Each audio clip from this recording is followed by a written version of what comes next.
Hi, everybody. Steve Harrison here. And with me is Tressa Mitchener. And Tressa is a transformational speaker. She's a best-selling author, and she's really all about showing people how they can just get where they want to go in life. She's dedicated to making a profound difference in their lives by showing them how to really tap into their inner faculties to transform their lives. And she shows them how to do that by first transforming their mind. Tressa, welcome. Thank you. Thank you so much, Steve. I'm happy to be here. Well, I have to say, as I was just reading your story of how how you got into doing this work, I was blown away. I mean, share a little bit about just the event that made you decide to write your book.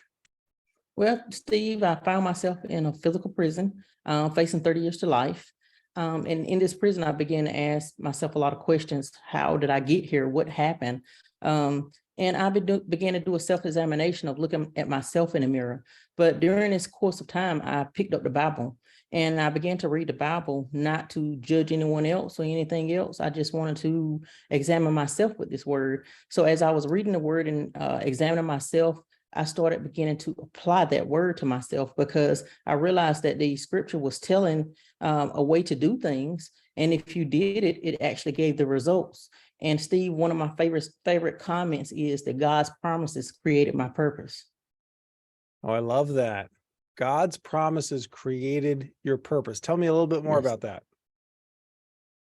Because it's so many promises in the Bible that God tells us, that he's already done for us. He's already crucified himself on the cross for us. And Steve, actually, I had a major experience when I was in prison as to where I was taken back in time, and I could hear the noise and the fuss and the screaming. And I saw the three crosses, and on the three crosses, it's like God literally took my body and put it inside the cross.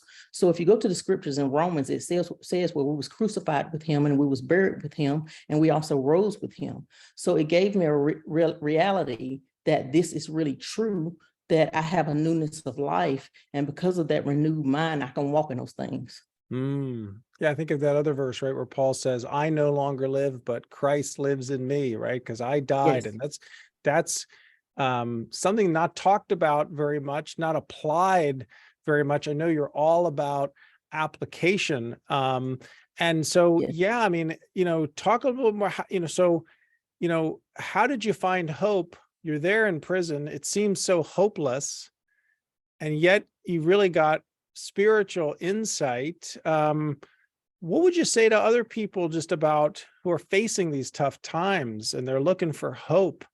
What do you say to them? Well, Steve, I kind of like lost hope and just was tired even before I got to the prison. I actually was in my bedroom one night, and it was 3 days before I ended up in a county jail. I was crying out to the Lord saying, if it's a God, help me, I'm tired. Help me, Lord, I'm tired.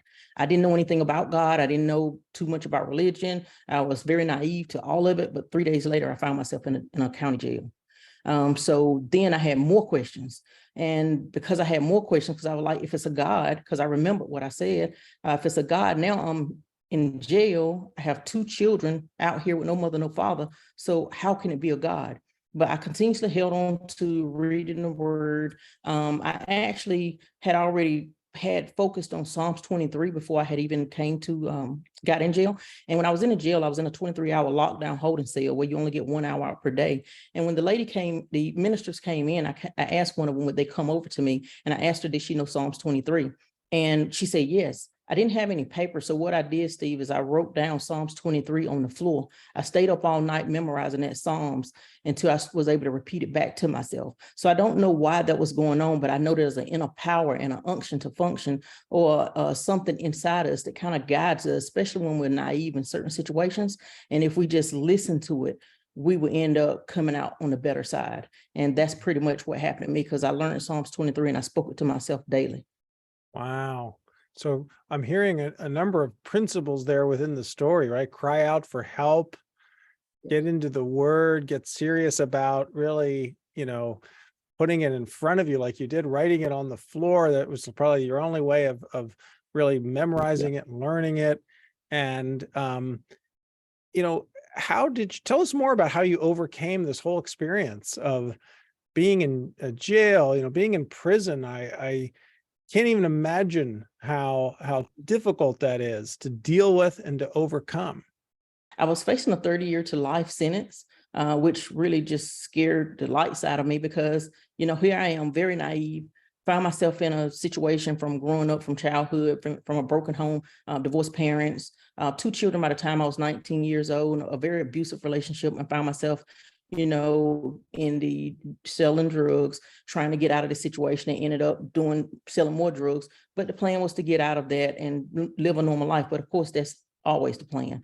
But unfortunately, I was very, very tired and fed up with that life. That's why I was crying out. But I just knew that there had to be more to life than this. But I constantly asked myself, what am I here for? What am I to do? Why does things seem to go bad in my life, even from a child? And I just began to focus on child paradigms and how, you may not have had anything to do with it starting out, but as you grow into it, those seeds that were sown, they tend to blossom. And as they blossom, as an adult, you have to get on a different trend or a different course and figure out how did you get on that course, in other words. So I use the word course is because I want everybody to know that that's another course that you can get on. And that other course is the one that I had got on, and that was studying and applying the word of God to me. And I actually created my own environment in the jail. I ended up having Bible study like almost every night. Every time I would learn something, I would teach it to all the girls. So I felt so hurt because of seeing the hurt from the young ladies, the no hope, and all of the situation that was going on. I even would have the guards that would come down and come into the dorm with me because they was learning so much of the Bible and just understanding so much. And the ministers that was coming in after I had been in there for a little while, they said that they would kind of leap with joy because they was excited to come in there and see me, because they felt like they was coming in and out of the jail and it was not working for a lot of the people. But they said they saw something different in me, that they saw that it was hope, and they finally found someone that it was working. And I was learning so much because I had so much time that they was learning from me. So I actually, to answer that question, I created my own atmosphere. I created my own environment. I created an environment of Christ, love, hope, positivity, respect, all of that within the jail. Wow. And you've written this book to help other people. Talk about how your book, what is it that you find, how does the book help other people? So the book is really unique and it's very timeless. And the reason why I say that is because it's very personal, because I take you through all the experience from my childhood all the way till I found hope. So it's basically coming from chaos to a life of freedom and happiness. So I take you step by step, and I also show you the applications that I took to get out. Because remember, I told you that I was facing a 30-year to life sentence. That 30-year to life sentence turned into the lieutenant at the prison calling me where I was working at that time in the prison facility and saying, you have 30 minutes to get off our compound. Because my judge had went back and reversed my sentence so low that she told me they had 30 minutes to get me off their compound. So the guard, by the time I got off the phone with her, the guard was already at the door to escort me off their premises. Wow. So that's why I say the story is very unique. It's very timeless. If you read it, there's so much hope filled in this book that shows that if you develop these inner faculties, this power within, that you definitely can come out. It's without question, because you have the inner ear, you have the inner eye, you have the imagination, you have your thoughts. But when you program these things to line up with where you're supposed to be, nothing can hold you. So really what happened is that I had elevated myself so high that the prison couldn't hold me anymore. So I was released. Where can people get this fantastic book? So you can get it on my website, which is www.tressamitchener.com. And you also can get it on Amazon, Barnes & Noble. And also I have a newsletter as well that you can go on my website and sign up for. Go to TressaMitchener.com, get the book, check this incredible woman out with the work that she's doing. Thanks for sharing just a tiny part of your story, and thanks for all the work you're doing just to bless other people and transform so many lives. Yes. Thank you so much, Steve.